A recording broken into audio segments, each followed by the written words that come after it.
If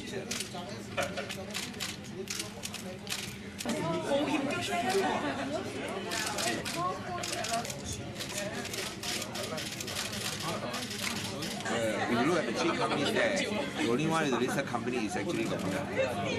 Mission statement being appointed as the PDP.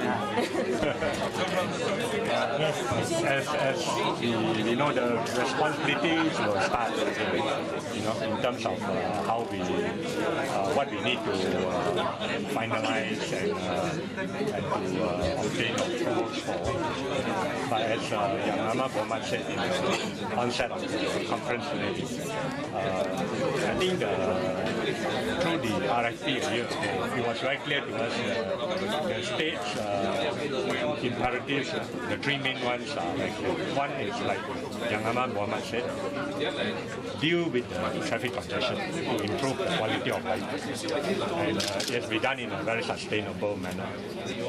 The second imperative is the funding model, as Yang Ahmad Muhammad has also spotlighted correctly, has to not only be sufficient to underwrite all the components of the master plan, but also to withstand the ups and downs of the business cycles. So that again is the second imperative.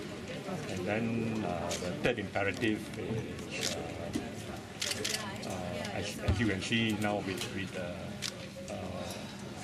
economic weakness, we cannot take the economic growth for granted, and the economic engines of growth of Penang are very clear, like E&E manufacturing, services sector, underpinned by the BPO, medical tourism as a whole. All these are the economic engines of Penang, and the TMP must be able to bring them up to a whole new level in terms of value add.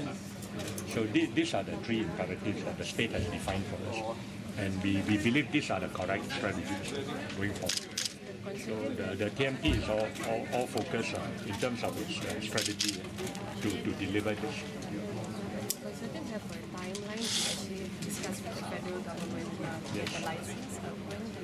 Like Yang Muhammad YB Chow said, we hope within 6 months we can get the design drawings and all the submissions for approval all ready, and then we will immediately submit for approval concurrently.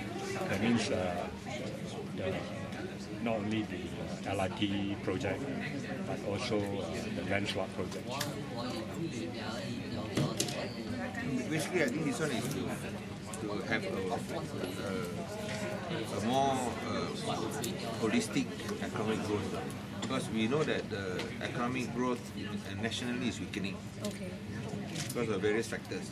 So I think this infrastructure works project will help to balance and even fill in the shortfalls, and I say this will spur economic activity here.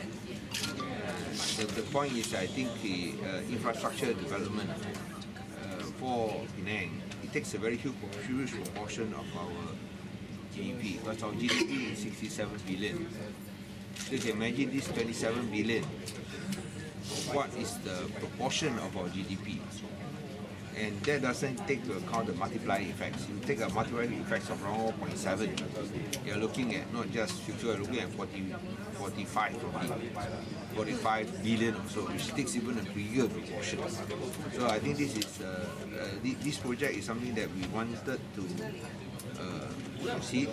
And even though the financing model, as I said earlier, is through a land swap, the fact that there are so many interested bidders shows that they are very confident about the future of Penang, that there is value in the land swap. So I think that augurs well for investors' confidence.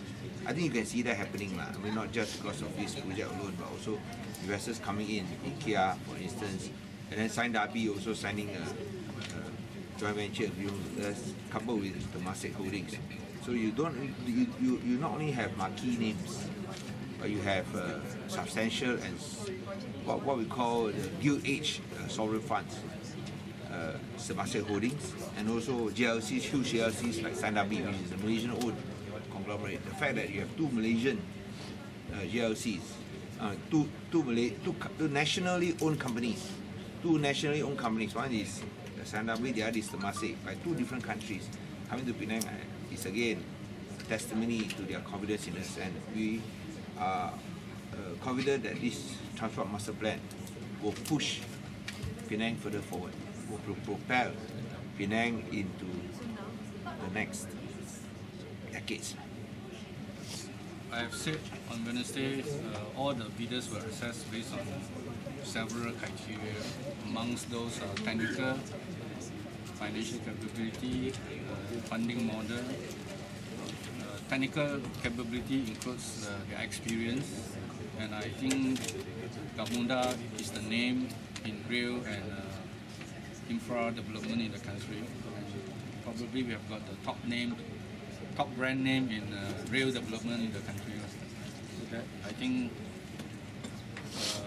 at the end of the day, the track record and experience and capability stands above the rest. And it was a very exhaustive exercise. We went through the details. I think we find that SRS gives the most exhaustive proposal. So it's decided purely on its merits. And again, congratulate SRS, Gamuda, and the other two partners for this singular success.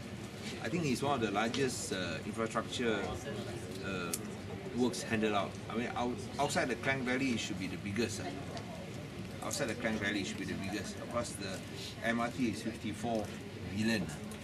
This is half of it. But as I said, outside the Klang Valley, this is the biggest. All right. Thank you very much. Thanks again. All the best. Thank you. Okay,